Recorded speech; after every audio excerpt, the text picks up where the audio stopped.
Welcome to the Frontlines of Leadership podcast, where my guests tell stories and share principles to inspire the rising generation of leaders. Today, I'm honored to be joined by Gary Peterson, a globally respected leader in operational excellence, cultural transformation, and continuous improvement. Gary brings decades of experience leading at the highest levels, including serving as Executive Vice President of Supply Chain and Production at OC Tanner, where he helped drive an extraordinary transformation, resulting in an over 800% increase in productivity and building one of the most recognized continuous improvement cultures in the world. He's not just a strategist at the top. Gary has a rare ability to connect across every level of an organization. Whether he's advising executives, designing systems with operational leaders, or working directly with frontline teams, his leadership philosophy is rooted in one core belief that respect for people is the ultimate competitive advantage. Gary has also spent over a decade serving on the advisory board of the Shingo Institute, is an active examiner for the prestigious Shingo Prize, and has been inducted into the Shingo Academy, recognizing his lasting impact on leadership and organizational excellence. In this episode, we dive into what it really takes to build high-performing systems, develop leaders at every level, and create cultures that don't just succeed, but sustain excellence over time. Let's get into it. Hey, Gary, thank you so much for being willing to come on the podcast. I appreciate it. Pleasure. I'm happy to be here with you, Jackson. Yeah, and for my guests, Gary is someone, when I started the podcast and I went through, my networking connections that I had, he was someone I met while I was still in college trying to figure out which major to go through. And he was someone that I was able to reach out to, and he showed really, really impressive and exciting and inspiring leadership principles when he was at OC Tanner. So I'm excited to dive into some of your experience, and we'll just jump into the first question here. You know, Gary, for you, who is one of the greatest leaders you've had in your life? And what were the leadership principles that they portrayed that stuck out to you? Yeah, I think that's actually a very easy question for me to answer, Jackson. Before I became the executive VP of supply chain and production at the OC Tanner Company, which was about 18 years ago, for 10, 12 years before that, my leader was Harold Simons, and he was in that position. And he came early on when I was in the middle of transitioning the company, and he was so incredibly helpful just by he had very high expectations for me and cheered me on as opposed to correcting me. Mm. And I probably had lots of reasons to be corrected, but his uh, his style seemed to be more of, what are the good things that Gary's doing, and let me supercharge that and let him know how much I like the good in him. I did think about two times he did correct me, which I think were also very important. One was he used to have a weekly staff meeting when he first came into the position. At the time, I was director of I was the change facilitator. So I didn't have any staff. I didn't have anybody to report to me, but I was out of all the directors in the room, there were like six or seven directors. I was the one trying to change the organization. And in the staff meeting, he would go around to each director and each one would report. And after I had reported, I felt like the rest of this meeting doesn't really pertain to me. And so I would bring stuff to do Mm. in the staff meeting. And after the first meeting, after I'd been like, just looking productive, I just figured he was thinking, man, look at this guy. He's just always going. He's just always doing. That's what I was hoping he was thinking. When the meeting ended, everybody left. He called me back. Hey, Gary, can I talk to you for a second? And he pointed to my pile of stuff. He's like, what are you doing? And I was like, well, I'm just staying busy. I got a lot of things going on and taking advantage of my time. And he said something incredibly important to me. He said, look, when you're in my staff meeting, I want you to act like it's your meeting. I want you to listen to everybody's reports as if they were reporting to you and you had to decide what to do with it. And that just put me in a whole different place, Mm. right? And if you think about it, if you're sitting in a room with six, seven people and everybody's acting that way, that's going to be a good meeting. And Right. I've taken lots of opportunities to share that with other people, in terms of of how they show up in things, in meetings and so forth. I thought that was a very important correction, very early. My his first or second week with him. The other time when he would challenge me was if he wanted me to really challenge my own thinking. So if I were like taking a position on something that I thought this was the right thing to do, but I didn't have a really good foundation. I didn't really have a good argument other than maybe I thought, well, this is how all rational people think. If that's where I was, for him, that wasn't good enough. And so he would take a counter stance. And at first, when he started doing it, I was like, I know you don't believe that. Why are you arguing with me? But he was just, but he never said, I'm just playing devil's advocate, or I'm just Right. trying to. He literally acted like he had a different viewpoint on it, and Mm. he made me think through. And the first time he did it, I was like stumbling all over the place, trying to be like, why am I having to defend this?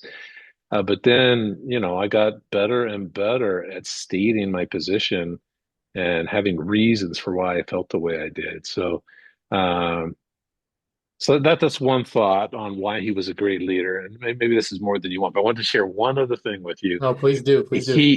He also he was very empowering of me.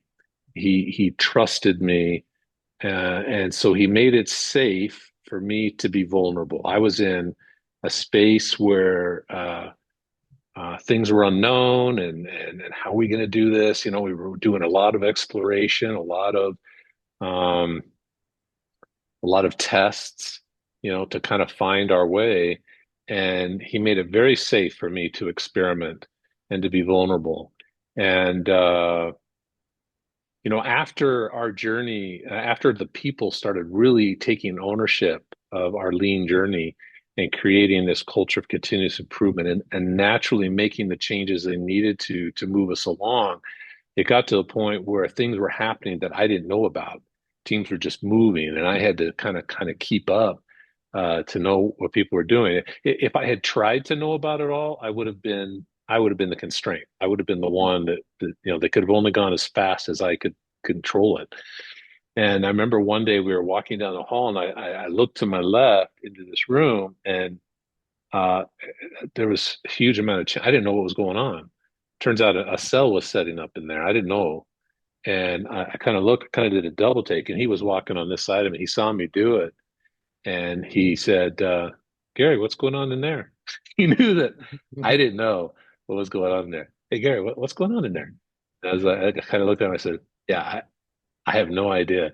And he patted me on the shoulder. He says, that's my man. I mean, it's just like he made it safe. It was okay that I was letting people do the right thing, and he let me know I'm good with what you're doing. I'm good with how you're leading.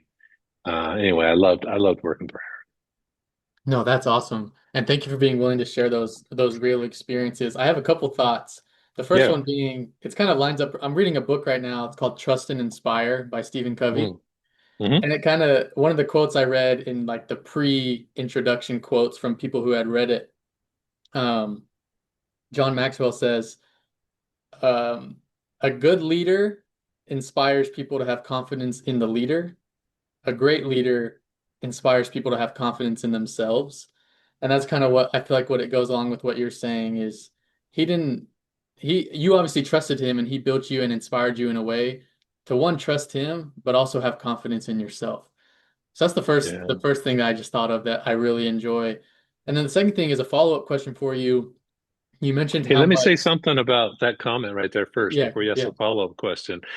It's I think it is important for people to have confidence in their leader. So certainly, at some point, a leader exuding confidence, having people say, "Yeah, I trust you." But to his point, it's more important if a leader can leave a room and everyone feel like they're they're they're the smart ones.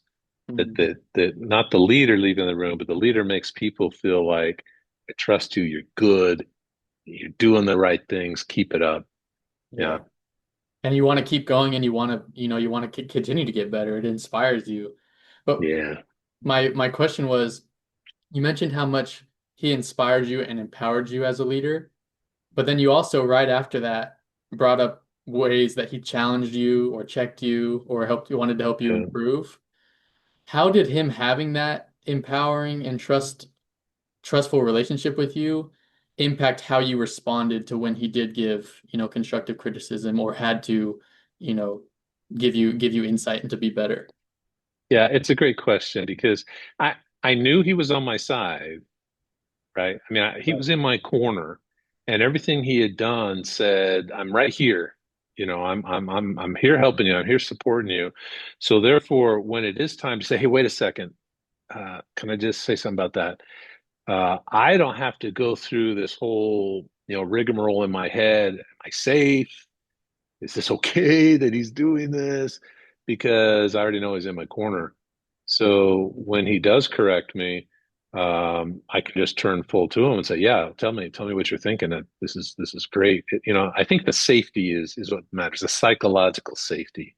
Mm, yeah, that actually, I like that. And I was actually reading on LinkedIn and saw someone had saw you at the Shingo conference recently, and you had written the foreword for their book, and they quoted you on LinkedIn. I saw this. I just want to read this quote talking about safety. Okay, okay, Your quote, the modern leader has a higher calling to ensure the culture is safe, enduring, and empowering. I think that goes yeah, along with what you're saying. The psychological safety that a leader yeah, provides for the people they lead leads to a lot more openness and someone not thinking every time you come around, oh, what's he going to say to me next? Am I that's right. fully prepared every single time? It's not psychologically safe mentally. And so I think that's really Yeah. cool.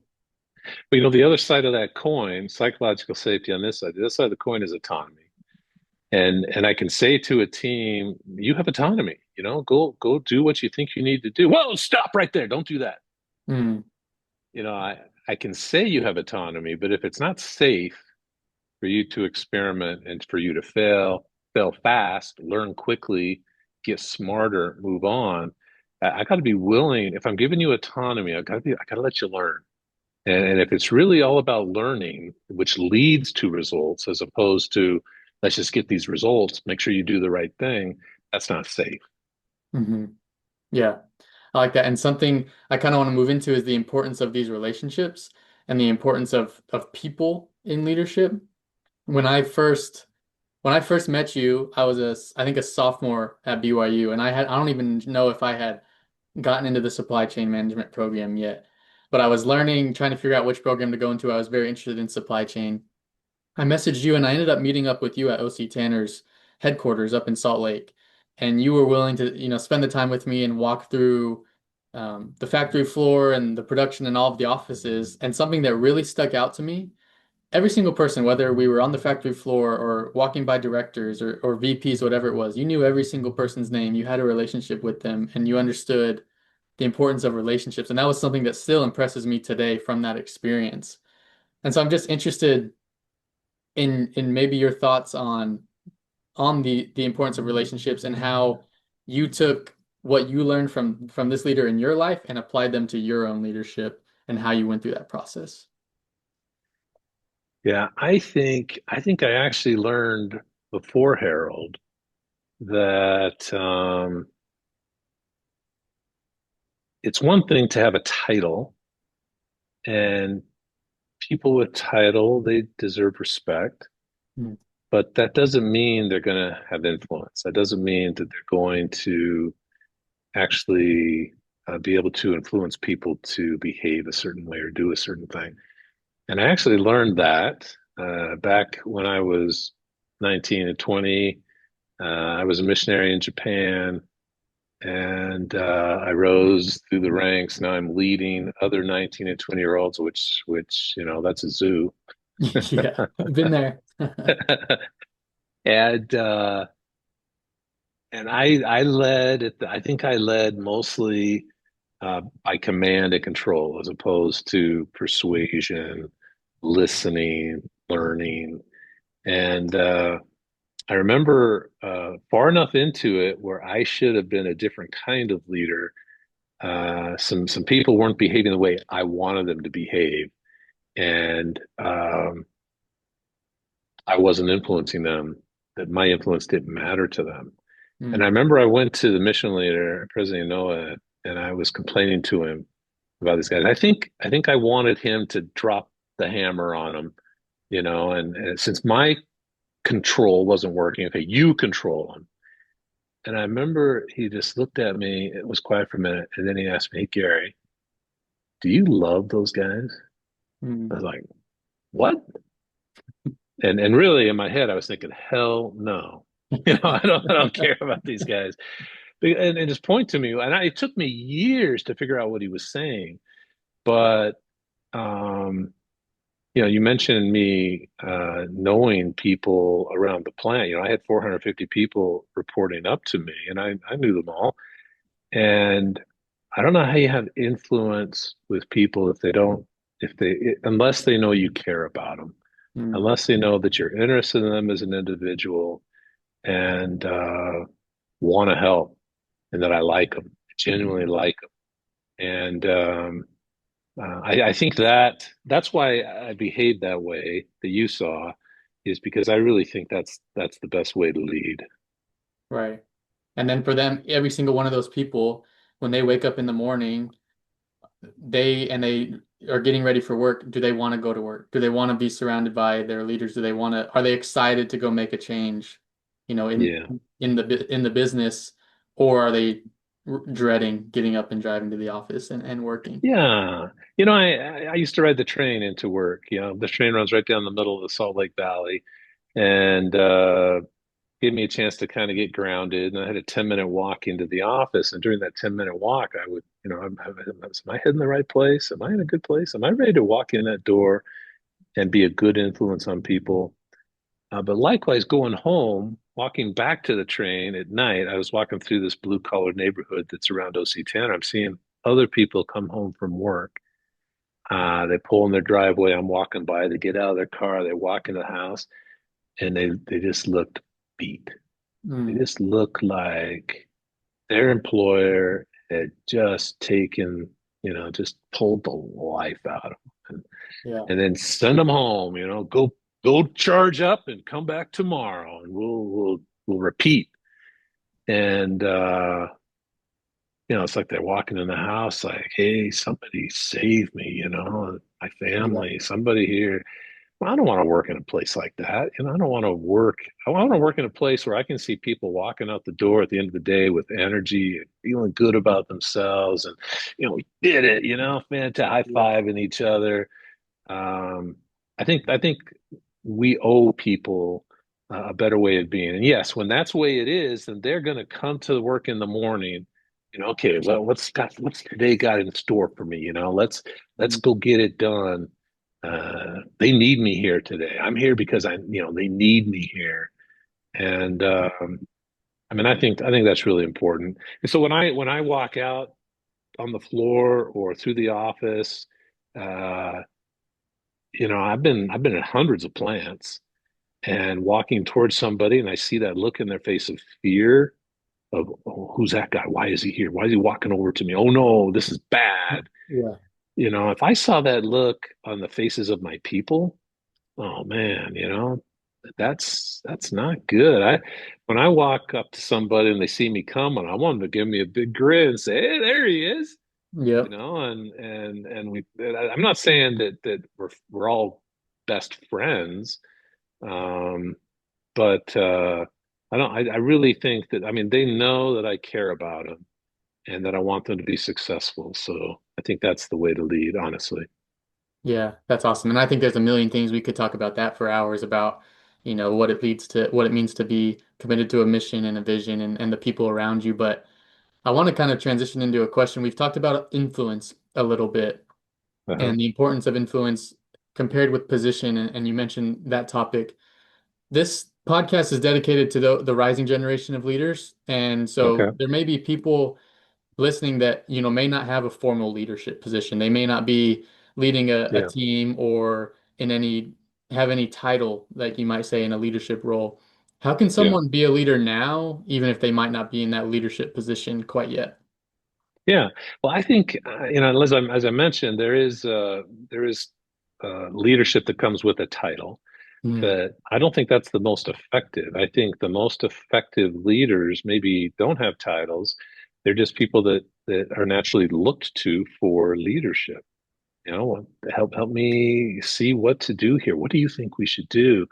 And so I get asked this question a lot, and I always tell them, look, everyone has some sort of sphere of influence. There's a somewhere around you, there is a group of people who you were interacting with on a regular enough basis that you would maybe, that they're within your sphere. And even if you have no authority over them, you have influence. And so I like to say just with those people within that sphere now, uh, be the kind of person that uh, has positive impact that can lift people up and can strengthen people, encourage people. Because I think the more you do that, the stronger those people become, the better your group is, the more other people want to join your group and be part of this thing. And the more your influence grows because you are the one, you're not, you shouldn't be doing it to aggrandize your, to raise yourself up. You should be doing it because you can help the people in your sphere of influence be better. That's an outward mindset. How can I help you succeed? yeah, and I think naturally those people tend to rise. Like people are drawn to them naturally. I don't know if it's an energy you would say, but like that person, whether it's, you might be even, if I think about a sports team, any level of sports, the captain of that team is typically, chosen by the other teammates. It's not, Right. just appointed from the front office or the coach, but the players choose that person. So it's who they're drawn to and who they trust. So I really like that. And I've seen that in my Yeah. own life. There's people every single day that I am naturally drawn to. They may not be the manager or be the vice president, but I can trust them and know that I have a voice with them. So I think that's great.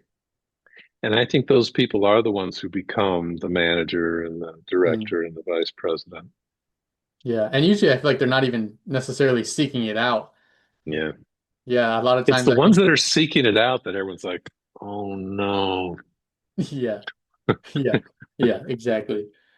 Um, Well, thank you for sharing that. I love talking about that question because, even in my life now, I graduated from college less than a year ago. So in my daily job that I have with a software company, I'm not in a leadership role. And not that I'm seeking one, but I want to be prepared and have, build that influence, build those good habits so that when that time comes, I'm prepared. So thank you for being willing to share that.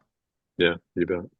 The next question I have for you, and this is kind of maybe more personal to what you've done to grow your own leadership abilities and your own leadership habits. But what's one of the leadership disciplines or habits that you think has most contributed to your growth as a leader over time? So we already talked about genuine caring. We already talked about interest in others. Maybe the two things we haven't talked about is one, curiosity about others and their thinking, so that rather than uh, looking for everyone to think like I do, it's more like, well, tell me what you think. And wow, that's different than what I think. I'm fascinated by that. Say more. And genuinely being interested in I mean, the human experience is so vast. Everybody is so different. And I think we're too quick to kind of categorize people into clumps. Oh, okay, I see. You're with this group.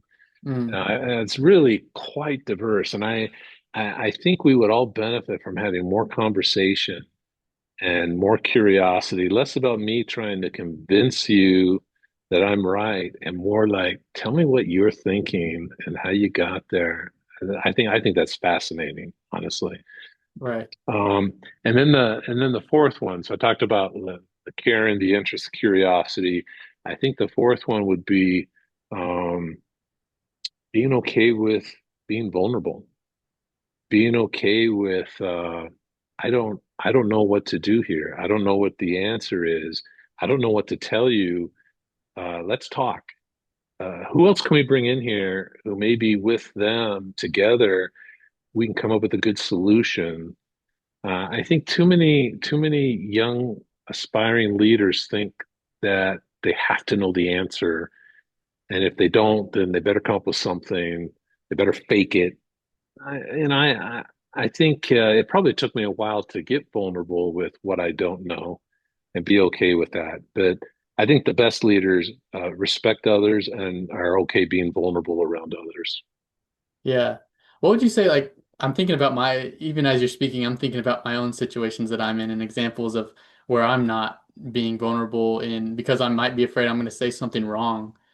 Say you Yeah. were, say a young, a young employee or, came to you, maybe back at OC Tanner or even just in a role play or whatever, role play scenario, they came to you and they were struggling to be open because of that fear of failure.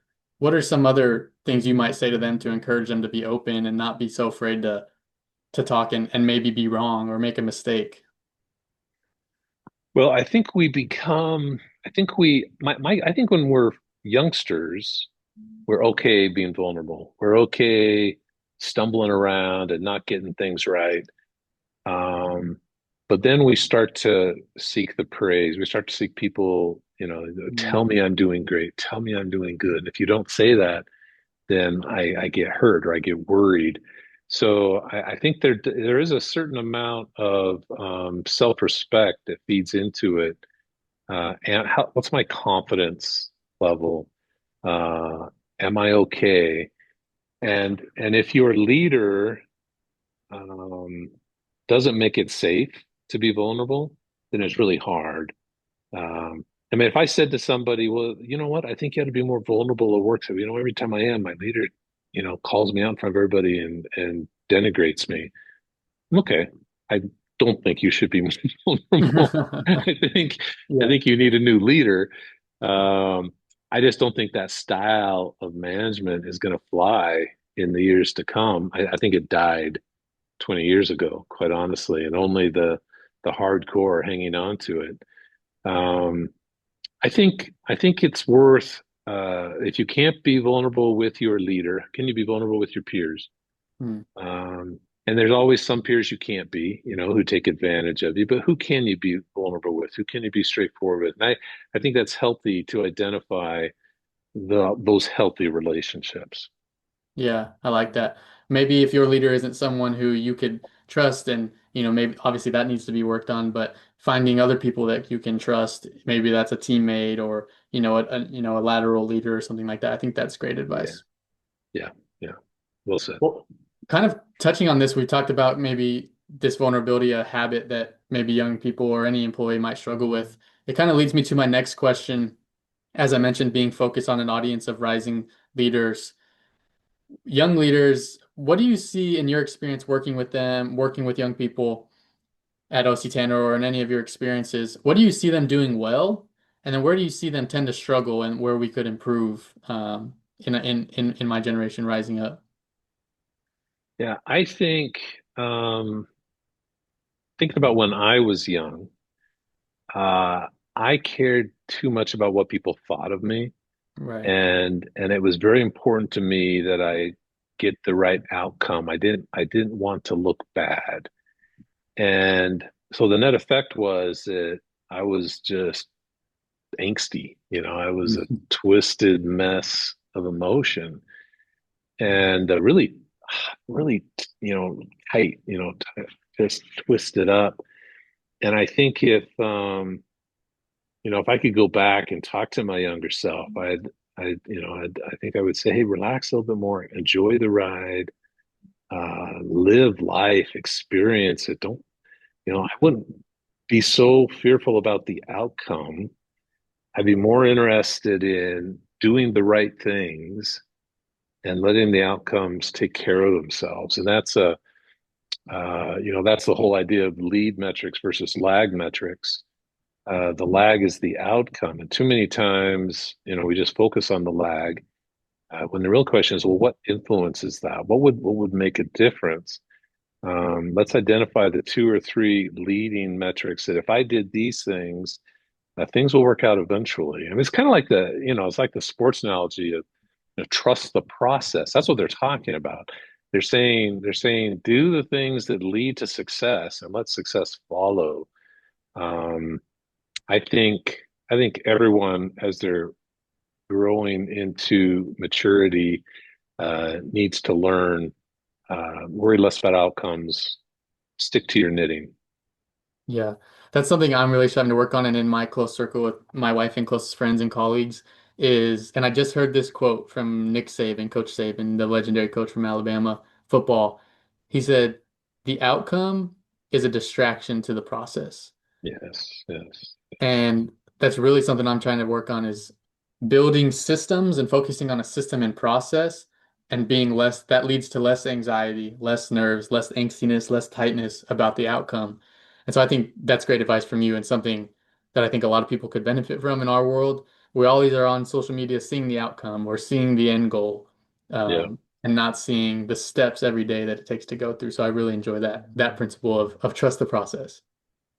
And we're talking about social media. You're seeing other people's false portrayal of the end goal.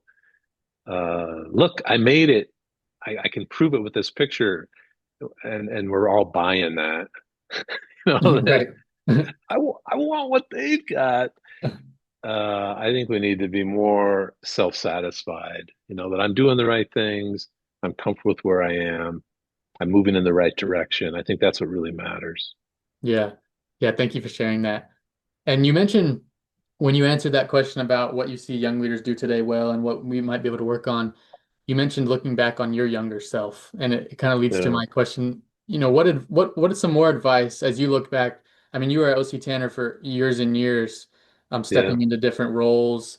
Um, when you look back at your younger self, what's some other advice you might give yourself as a young leader and kind of rising through the ranks that you did?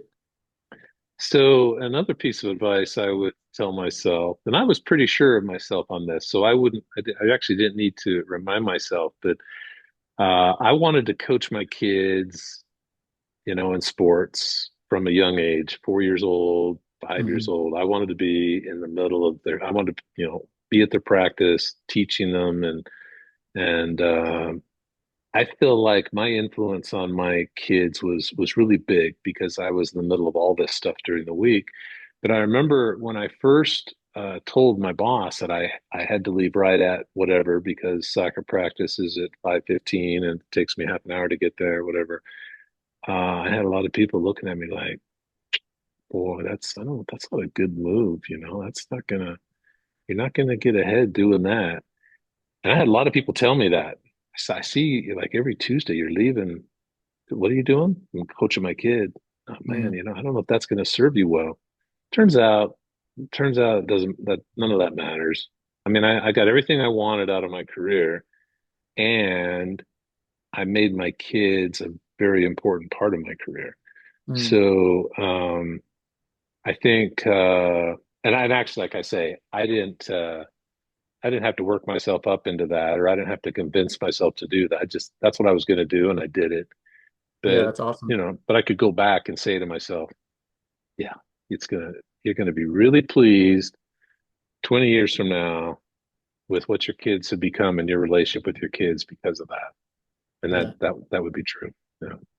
Yeah, so for someone listening, maybe that's your family, maybe that's your health, whatever that is, but really Mm, being intentional on priorities yeah. is what I'm hearing. And it's actually funny, and this might seem weird, but this is just how my mind works and my memory works. But that's referring back to that day I first met you up at OC Tanner. We had to rush out of the tour, not rush, like the tour was finished, but we walked back and you said, I gotta go, I'm going to my daughter's soccer game. And Did yeah, I? and that's probably weird to Okay. hear, but that's just how my memory is. I just remember things like that. And Yeah. but that's cool to, I mean, you've lived that still to this day. So I think that's awesome. And thank you for being a good example of that. And that's advice I definitely want to take of, prioritizing the right things, Yeah. prioritizing relationships, my health, and all of those things. So thank you. Well, let's talk about health for just a minute. So, in my second year of my career, we took the family to LA. We were on the beach, and I saw a picture of myself afterward, and I had a little belly, little pot belly, and I'd never noticed it before. And all of a sudden, I'm looking at this picture, and I'm like, oh man, what am I becoming? And I just decided, no, that's not going to be me. I am going to exercise. I'm going to be consistent. And for all my life since then, every day I'm doing something active and I'm staying strong and fit. And I think that I think I'm addicted to exercise because I think it has helped me get through a lot of stressful, difficult situations. Everyone needs something that gets them grounded, and Mm. for me, exercise filled that need really well. Yeah, that's something that I hope to look back that you're saying, talking about your relationship with your kids and looking back and giving yourself the thumbs up. That's something I hope that I'll be able to look back and give the thumbs up. There's everyone I've, you know, talked to that I look to as a mentor. The greatest ones, they prioritize health a lot, they say that it engages their mind and their body. Just motion engages the mind and body and makes them a better leader. So I think Yeah, that's I agree. important as well. Well said. Well Well, said. Gary, I've really enjoyed the stories you've told and the principles you've shared so far. Thank you. I've got one more question for you, if that's all right. You bet. Sweet. And the last question is just, something about podcasts and books and all of those things. They're great to read, they're great to study, they're great to listen to. But I feel like unless someone takes action and is willing to make a change in their life, I'm not Yeah, sure it amounts to much. And so maybe what daily action or weekly or monthly, whatever action whatever cadence it might be, would you encourage a listener listening today to grow, that they could do to grow as a leader? yeah. So I'm a big fan of the book Leadership and Self-Deception by the Arbinger Institute. Okay. And I think I think the something I would suggest for everyone this week, tonight, tomorrow, whatever, whenever you hear this, is to think about your relationships. And if there's somebody with whom you have some kind of negative relationship of some sort, just ask yourself, how well do you listen to them? How well do you just pay attention and are curious about them, as opposed to how much are you like trying to get them to do something or to manage them into something or to change them? If you would just listen to me, instead of that, more of a tell me more about how you're feeling. Tell me what you're going through, and just listen, because I think the more you do that, the more you will find that you start to care about them more as a person and Mm. become interested in how you can help them and support them, as opposed to how you can fix them or change them or turn them the right direction. None of that works. Genuine interest in others is always the key. So that's what I would suggest: is just take one step in a positive direction with somebody maybe who you're a little off with. Yeah, I think that's really good advice and something we can do every day, especially with those closest to us. Thank you for Yeah, sharing that. And again, Gary, thank you so much for being willing to come on the show. I've really enjoyed it, and I hope the listeners take what you say to heart and strive to become better leaders. Thank you. love getting back to Jackson. Thanks for reaching out. Thank you for spending time with us on the Front Lines of Leadership podcast. Leadership isn't about the position you hold, it's about the responsibility you accept and the people you serve. Take a moment to reflect on one principle from today's conversation that you can apply immediately, at work, at home, or in your community. Small, intentional actions compound into real leadership. Subscribe, share, and join us again as we continue to learn from leaders who show us what it means to lead from the front lines.